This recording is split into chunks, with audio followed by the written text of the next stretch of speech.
sitting here with Dennis Mosley, and we're getting ready to film the first ever kickboxing event to take place under the auspices of the Michigan Unarmed Combat Commission. Yeah, and I'm hyped for this. I saw kickboxing when I was in Thailand in the Army, but frankly I was drunk all the time and I didn't pay attention. And then with my getting in pro boxing with Dr. Lorenz and the Kronk boxing team, you know, I've just been away from it. I really don't know the rules. I have no idea of the rules. I have not seen any of the rules. I'm a little curious as to who's going to be officiating, how they did the matchmaking. Do any of these kickboxers have any experience? Are they from Michigan? Are they coming from out of state? There are a lot of questions, and they're all going to be answered here in the next couple of weeks. So I'm looking forward to doing the show with you. I think it's a great opportunity for you and I to be involved in this. And it's a great thing, the opportunities that the promoters have given both you and I, coming to the shows, doing some filming, doing a lot of photography, and talking to the boxers and the athletes. So it's really nice of Carlos to do this, and I got to give him a lot of credit. Not only has Carlos Lenas been, how do you say that, Lenas or Ilenas? Enos. Enos. I'm wrong. With like a Y, Enos. Okay, Carlos Enos has been around doing boxing shows here in Michigan for a long time. 14 years, 15 years, something 26, like that? try about 26. Really? Yeah. Wow. So anyway, you know, he's been a major factor in promoting pro boxing. And I'm glad to see him make the stretch into MMA and into kickboxing. I think it's going to be good for the community. I think it's going to be good for the boxers. And Frank, you know about the amateurs, you know, guys starting out. Everybody needs a showcase. Everybody needs a place where they can show their skills and learn from their mistakes. And Carlos provides that, you know, and so I'm very, very thankful that he's taking this on. It's good. And that's a good thing that you're bringing up, because that's his niche. That's what he does really well. Yeah. And you know, Carlos isn't the only promoter in town. There's several other promoters in town, and they all fill a different niche. You have Dark Side Boxing, which is in the Downriver area, incorporates a lot of people from this area. They serve the Dearborn Arabic community very well, which is a group of individuals that are really making their name in boxing in this area. And then of course you have Salida Promotions, which is which you would consider the top level, and they're bringing big television shows to Detroit with an organization called DAZN, which is a subscription program that you have to subscribe to see their shows. And you know, given that, there's a couple things I want to bring up. I'm a little disturbed with some of the things that I'm hearing out on the streets. It kind of upsets me a little bit, you know, having all these years in boxing. Yeah. And one of the things I'm hearing is this isn't Detroit boxing, and that really upsets me. You know, when they talk about, and I'm talking about, people are saying, well, I went to the show, there's no Detroit boxers. That's not really true. You know, when you look at the Detroit champions, when you look at the great Kronk dynasty, Tommy Hearns, Jimmy Paul. They were all raised here. They were raised here, but they weren't born here. No. No, in fact, it was Milt McCory was the Who first. was? I wasn't born here. Yeah, I wasn't born here either, you know. And that's the one thing about Detroit. So many people came to Detroit, came to the Michigan area for opportunity. That's it. That's what my family did. They came up to work in the auto factories. And maybe I wasn't born here, but I went through the Detroit public school system before we moved to the suburbs. But I consider myself a Detroiter. I do too. You know, I came up here in 1975. I had my education, received my education in another state, was born in another state. And I too came up here for work. You know, I was in the oil pipeline industry, and I was sent up here to work. And I think over the years I've eaten enough Coney dogs and drank enough Fagel Pop and Better Made potato chips that I can call myself a true Detroiter. And Burners. Yeah. You know, speaking of which, I went to the ball game yesterday, right? Mm-hmm. And I looked at the roster. In fact, I got the roster right here. How many people do you think are from Detroit? Zero? Zero. And again, That's a Detroit team. that's a Detroit team. How many people do you think were born in Michigan that are playing on the Detroit Tigers? Zero? Zero. Yeah, well. The closest anyone can say of being from Detroit is ball player was born in Toledo, Ohio. Wow. So we get back to the Detroit question. Boxers. To Yeah. Detroit Boxers. What makes a Detroit Boxer? I think anyone that competes here, if it's a Detroit show, we should support it. Oh yeah, and there are a number of gyms around. So many now. I think there's more gyms now than there ever have been, and there's so much interest in martial arts. And at these gyms, they're teaching all of that stuff. They're teaching the MMA, the kickboxing, the professional boxing. And it's really, really a good catchment area for talent. Yeah. And we should welcome other people coming in, just like you and I were welcome to come in here and ply our trade and make a living and raise our families, Certainly. One guy that complains, he says that these fighters aren't Detroit people, He wears a Detroit Red Wings jersey. And I have to wonder, where was he back in the 90s, when we fielded 5 players from the Red Army national team, and won a couple Stanley Cups with them playing for the Detroit They Red were Wings. all Russians, yeah. They were all Russians, and there was no complaints about them being on the team. No, I think that complaint that it's not Detroit Boxers, I think that's silly. Yeah. And that's about all I got to say on it, but I'm looking forward to doing these shows or just doing this little thing like we did and just this voicing one our in opinion. particular, the kickboxing, it's going to be a challenge. First of all, I'll be filming it, okay? And it's the first ever time I've, my background is in medicine, okay? I was the assistant to the team physician for the Kronk boxing team. I worked with Dr. Lorenz for all those years. Then upon my retirement, I needed something to do, so I picked up a camera and I started taking pictures. And so Frank and I got together and he said, hey man, I need a photographer to shoot ringside for my newspaper. And I said, okay, I'll give it a shot. I've never shot a sport. And believe me, learning how to shoot boxing is a whole different ballgame in itself. But anyway, that's where I came from. To move into filming is the next step, and this is my first opportunity to do filming, and I'm only going to do a fixed position film.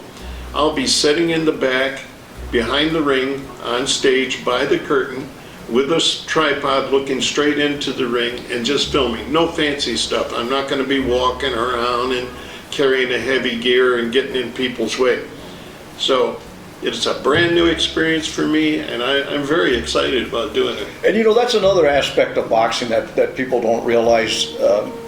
The casual fan or the person who wasn't raised or brought up in the world of boxing might just think that boxing is just 2 individuals beating their brains out in the ring. But look at you and I and the opportunities that boxing has given the both of us. Mm-hmm. And so many people I've met. So many people that you met. In fact, that it was through boxing that we met by chance. That I think you saw me on Facebook or something and saw that I was involved in boxing and found out I just lived a couple blocks down the street from you. A friend, that Bill guy, whatever he's, Geronimo or something, the guy that was at Myers. But anyway. Oh, that's right. Yeah. I forgot all about him. I met him through the night. That was at the Knights of Columbus, and he said, "Oh, I know somebody, a referee." And then he mentioned your name, and that's right. Well, I've met Frank before. I mean, we were buddies, and we certainly weren't. At boxing, like at the Palace, I met Frank a couple times, and he surely didn't remember me. But I remembered him. He was the man in the ring all the time. So it's amazing. You didn't buy me a hot dog or a soda. That's why I didn't remember. In those days, all I did was buy myself a beer. But anyway, so it's amazing the people you meet, and Dr. Lorenz, you know, he was also the house physician for the Pine Knob Entertainment Center. So he knew all the entertainers that were coming in. And then he was a racquetball player, the men's seniors racquetball champion in the United States. And he knew Elvis Presley's doctor. And so Elvis introduced Dr. Lorenz to many entertainers. So anytime they would come into Detroit, they would come in the office. And in our office in Detroit, it was like a parade of famous people, okay?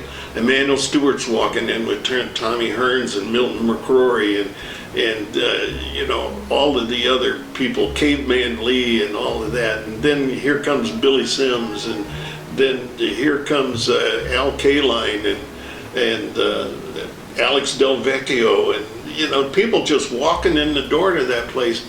You know, the first day that I went to work for Dr. Lorenz, I walked into the nurses' station, and there was a guy sitting on a stool there, and Dr. Lorenz is there, and he said, "Oh, hi, Dennis." And he said, "Oh, this is Dennis. This is Frankie Valli, and Frankie Valli, this is Dennis." And I said, "Hi," and he goes, "Hi." You know, first day working for him, I met Frankie Valli of the Four Seasons. So, boxing now. The famous people you meet.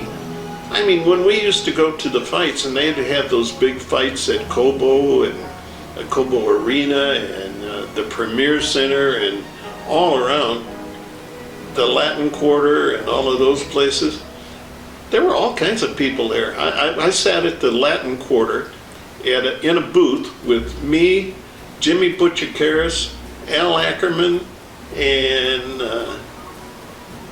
who was that other guy that married Robbie Timmons? Jim Brandstatter. Jim Brandstatter, yeah. So there were four of us there watching Caveman duke it out with John LoCicero. I mean, the people you meet around boxing, it's something else. And these fights today, if you go to the fights, just look behind the cameraman on the one side and you'll see Thomas Hearns sitting there, okay? You'll see people like Bronco McCart walk in, okay? These are top-notch boxers, famous people, you know, and it's really exciting to see them. And you know, I brought that out in that video that we did the other week, and of how accessible the Detroit superstars of boxing and other sports are at ringside. They love to chat with you, sign autographs, have They'll do selfies. Picture taken with them.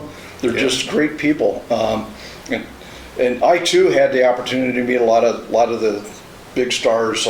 The Rolling Stones came to the fights one time, got to meet them and talk about the chord progression of Route 66 and a couple other songs that I like playing.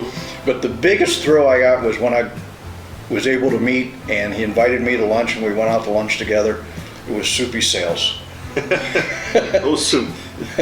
And you know, it doesn't. To me, it doesn't get any bigger than that. You know, and a lot of the politicians, Coleman Young, almost every mayor in the city of Detroit, I had the honor to sit I met down Coleman with. Young through boxing. Yeah, he was a big supporter of the Detroit of boxing here in the Detroit metro I have a area. picture of him with Hilmer Kenty. Yeah.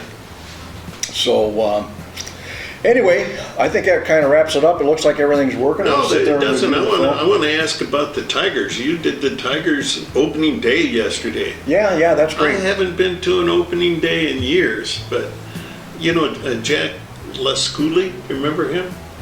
No, I don't. Was he? He wasn't in the clubhouse, was he? He was a trainer? Channel 2 reporter. Okay, don't remember him. Yeah. Anyway, he would come back from spring training, and you know, I would see him every once in a while, and I would say, "How are they looking?" You know. And in '84, you know, he said, "Hey, they're looking pretty good." You know.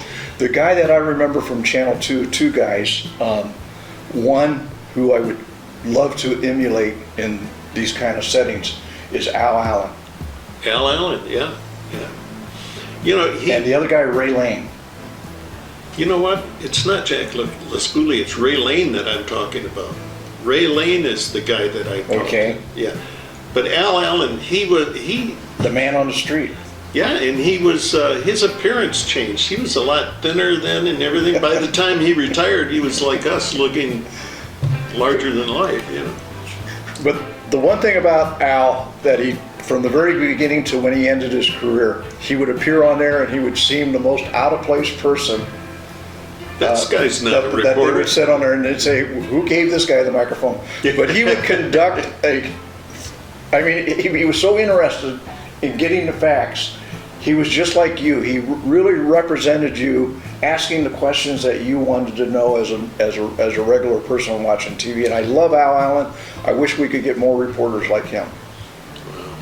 I wish I could tell some of the stories from our office about the boxers. Well, no, not, you know. Well, I don't have to mention names, but there's one boxer I know very well, okay? Ex-heavyweight, okay? World champion. He and his girlfriend had a fight, and she decided, well, she's had it with this guy, and she's taken off, and he wanted to stop her. So he goes outside and he puts his hands on the hood of her car to stop her from driving away. And so you know what she did? She run over him. She ran over.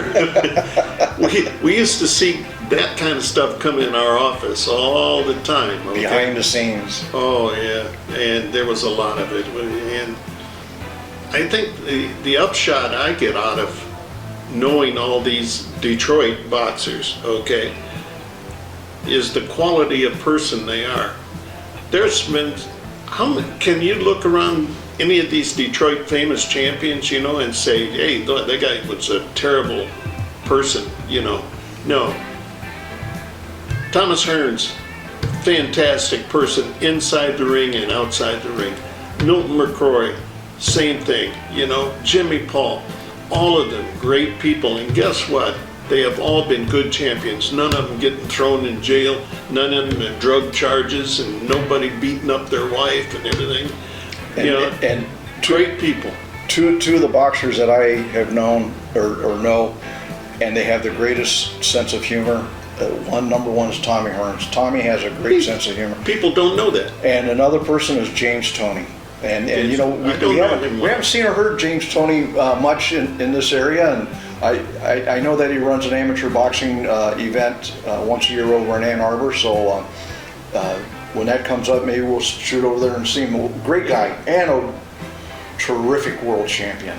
Yeah. On different weight classes. And then Jackie Callan managed him great. Jackie will be inducted into the International Boxing Hall of Fame this coming June. It's an award that's And long overdue. she goes to for her. the fights all the time. All the time. And she has some fighters there too. Sam Rizzo out there, you know, he's still going. And McQuan, you know, she's got some fighters going. And she's always looking, you know, so maybe she can find someone else to put in her stable. But longtime supporter of boxing worldwide, not only in the Detroit area, but Jackie's known worldwide, and great asset to the sport. And congratulations to her for the International Boxing Hall of Fame. What an honor. And speaking of Hall of Fame, Frank Garza being a Hall of Fame referee, you know, he didn't get there per chance. He put in his time, ladies and gentlemen. You know, a lot of the people around the ring put in time. So there's the judges. You know, these people, I know one judge, he drives all the way from Grand Rapids to judge these fights. I mean, that's what, a 4-hour drive or something? At least, yeah. And then when he comes here, he doesn't stay the night in a hotel. He drives all the way back home. And that really worries me. I always say to Pat, drive safe. And you know what? These judges don't get paid that much. You think they get paid $1,000 a night to judge? Ladies and gentlemen, they don't get that, okay? And that's another reason it's not even worth their while to stay in a hotel, you know, because they don't even get hotel money. It's not that. The referees, they don't get paid. They do it because they love doing what they do. I did. Okay. And then you have the state officials, you know. Everybody showing up. It's not a one-man show. There's Carlos, that promoter, and he gets all these people, the state officials. They do the weigh-in, you know. Everything has to be by the book, okay? And then the people who set up the ring, the venue itself has to cooperate with everyone. Then the selling of the tickets in order to get some money to make these shows keep going on and on and on, you know. but just everything, the periphery around the ring. And the demographics for each of these bouts, for each of these promoters are different. And Yeah. I mean, what Carlos has to do, what Dimitri has to do is just too wholly. And what Mo and those guys had What to do. those guys do in Dearborn Heights is totally different dynamics of putting the show together and how they make it work. And even the shows in Monroe, that's completely done differently than everything that's done up here. But I wanted to get back to that, my induction into the Hall of Fame, and Yeah. you know, I don't speak much about it. I know sometimes I'm getting information out of me is like pulling teeth, but I just, you know, I just don't like blowing my own horn, sort of. You should blow the horn. But that really meant a lot to me, and I want to say Yeah. why it meant a lot to me. You deserve it. The National Boxing Hall of Fame out in California, it's not a political organization. It's your own peers. It's your own people. It consists of our own people. It wasn't the boxing writers that nominated me. It was other boxing officials and other boxing people. Yeah. Not the fans or anything like that, just the people that are involved in boxing. And when I got that call, I thought, wow, because I had been to the event prior to see friends of mine that were being inducted into that. So, and then to get the call really meant a lot to me. And the one time that I went to introduce someone who was being inducted into the Hall of Fame, and that was Amy Hayes. Now, Amy was a ring announcer. She came from the Downriver area here in Southgate, and I helped launch her career, and she just did fantastic. So when I was inducted, I called Amy to introduce me. So I thought that was kind of nice that I introduced her into her induction, and she in turn introduced me in my induction. But again, I just want to say I'm very grateful for that, and it really means a lot to me that I really can't express, because the award came from my own people. And Well, you've taken a step forward too. You've moved up the ladder in the WBC. Tell us about that. well, you know, when the time came that I wanted to, you know, this wasn't something that I thought of overnight. And you know, it's kind of a joke because I've been talking about retiring for a number of years. But I wanted to wait till the right time. You know, I wanted to go that once I left, there's no coming back. And last July, the opportunity came, and I said, I'm taking it, and I took it, and there was no coming back. Do I miss it? Oh yeah, and I know I'll miss it my entire life. But I know it was the right time to go, and so I did it. Nobody got hurt while you... Nobody was ever hurt in the ring when I was referee, and that's something that I was very proud of. But I also know that any time, regardless of the level of the boxers that are entering the ring, whether they're world champions or whether they're making their pro debut, that inert danger of something going wrong can happen at any level of boxing. And I've seen it. Yeah. I've seen it too, not on my watch, but I've seen it. And But it happens in all the sports, not just boxing, okay? I know that, but still, it's anytime that you're involved in an accident, whether you're at fault or not, you just don't want that on your conscience. You know, you talked about Amy Hayes, you know, being an announcer, and then Kara Rowe is an announcer. But, you know, I was amazed to find out that she was actually a boxer. She's a world champion. Yeah, and you know, she's training Crystal now. Yeah, and let me mention Kara. Kara is being inducted into the International Women's Boxing Hall of Fame. Oh, that's nice. Yeah, so well deserved. Again, she was a pioneer in women's boxing. World champion, undefeated. I believe that Kara is undefeated. I'm not sure of her record. I thought it was 22-0. I think I mentioned that to her, and she said no, it was something else. But Kara was a fantastic boxer. She had great form and a great jab. Everything for her worked off the jab, and she had a wonderful jab. And she boxed for the Kronk boxing team too. I don't know if you knew that. No, or not. I didn't know Yeah. that. Wow. Gee. From Canada. Is she from Canada? Yes. Wow. And we had a number of boxers I'll have to tell Andy Wong about that. Yeah, well, Andy was from Canada too, so was Todd Naden. And we had a couple other guys that were regulars on the Fight Night show that were from Canada. And you know, Canada used to compete in our Golden Gloves, the Detroit Metro Golden Gloves. Yeah, and they're this week. And they got too good, and they started beating our boxers, and they couldn't represent us on the Olympics. The Fighting Island Club over there is pretty good. You know, one thing I've noticed about the boxing, the pro boxing, whether it be any location in the metro area here, is I'm surprised to see the number of ladies that are turning out to these shows. There are ladies buying tickets and they are cheering you, man. They just squeal and yell and scream. They're having a ball out there, you know, and I really like to see that change in the audience. It's a mixed crowd for sure. To me, it's always been that way. Really? Yeah, it's always been that way. I always felt it was 50-50.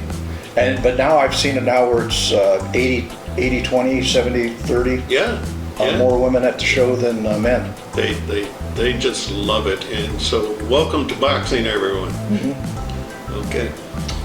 Well, let's pack everything up and Go over the film. go over the film, and we'll see you guys at the kickboxing event. We'll see ya.